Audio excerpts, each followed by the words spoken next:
Hello friends, today all the restaurants are closed and we're left sitting at home. But we still want to have a heartfelt conversation. After all, we're Russian people, we absolutely love this. Of course, we have a lot of free time now and we want to cook all sorts of interesting and delicious things. And if you're feeling lazy, then of course, simple, tried and true Russian recipes come to the rescue, not just for years, but for centuries. Today, with great pleasure, I'm going to prepare for you one of these traditional Russian national dishes. It's beef stroganoff, meat.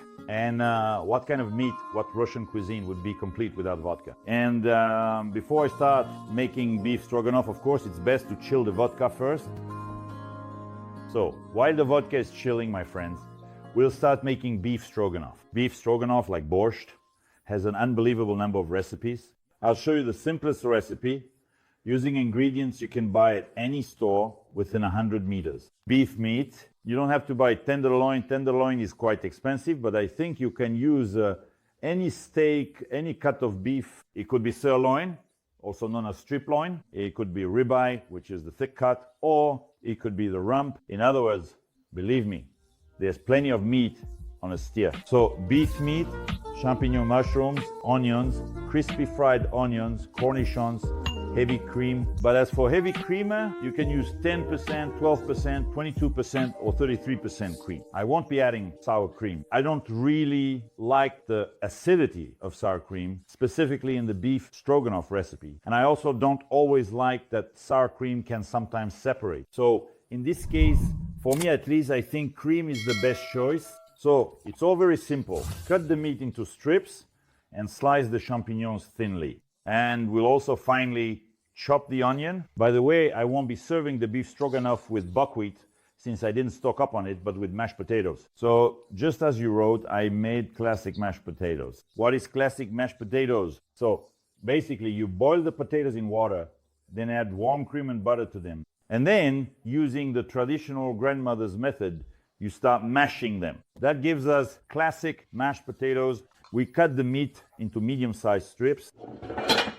I immediately start heating up the frying pan. Pour in a small amount of oil. Of course, not olive oil. After all, we're making a Russian dish. Once the pan is hot, we sear the meat. While the meat is searing, we slice the mushrooms and the onion.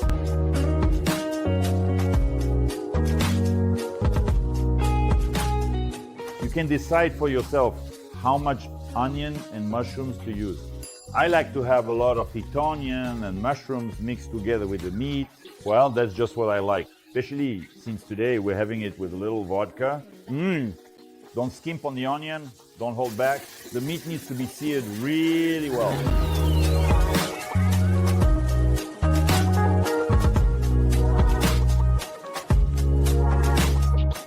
After cooking, the mushrooms will shrink at least 3 times, so don't be alarmed. Once the meat is seared, I add the onion. We don't salt the meat yet. We need to sear the meat and onions really well. What does good mean? Really well means until they're golden brown, so they have a nice color. The onion should become soft. And only after that do we start adding the mushrooms. And now, here's a little professional secret. I recommend salting at this exact moment. Why? When the salt starts to penetrate the mushrooms and draw out their moisture, that moisture becomes mushroom juice, which will enhance the flavor of our beef stroganoff.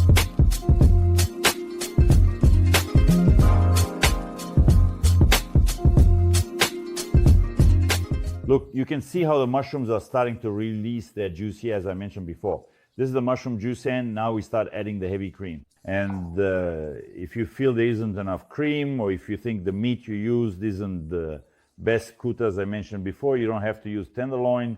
You can make it with rump, but rump needs to be simmered a bit longer. That's why, along with the cream, you can add a small amount of plain water. We bring it to a boil over high heat, then reduce the heat by half, and let it simmer over medium heat for about 10 minutes. Add a small amount of salt and of course some pepper.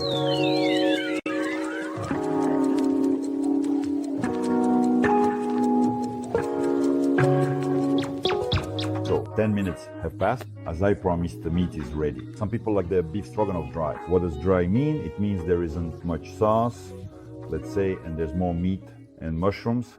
But I like it when there's plenty of everything sauce, meat, mushrooms, and onions. So take a look at the consistency of my stroganoff. Oh, let's start serving. Let's garnish the stroganoff. We use cornichons and crispy onions. You can also sprinkle everything with finely chopped parsley. The style of plating mashed potatoes as a volcano on the dish. Well, we do everything very simply. In the volcano style, we take the mashed potatoes and put a large amount in the center of the plate. Well, as much as you like, depending on your preference. Make a small indentation like this. That's where we're going to put our beef stroganoff. How much did we spend? Well, 3 minutes for preparation, not counting the mashed potatoes. 15 minutes for cooking.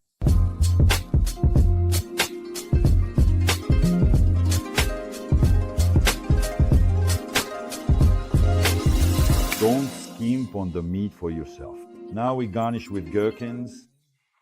You can decorate it however your heart desires. Sprinkle everything with crispy onions. If you have parsley, you can also sprinkle it with crispy parsley. And of course, you can add a little bit of pepper on top. And naturally, we're still missing one main ingredient. That's vodka, white birch, golden. It has been chilled. By the way, do you know what else Count Stroganoff was famous for? He was a very renowned gourmet and a generous host. He lived in Odessa, and he always had an open table. This meant that guests would often come to visit him. Yes, an ordinary person could drop by, as long as he was at least somewhat educated and, of course, looked presentable. Most importantly, there was always a carafe of vodka on his table. And I have a bottle of classic vodka. Cheers!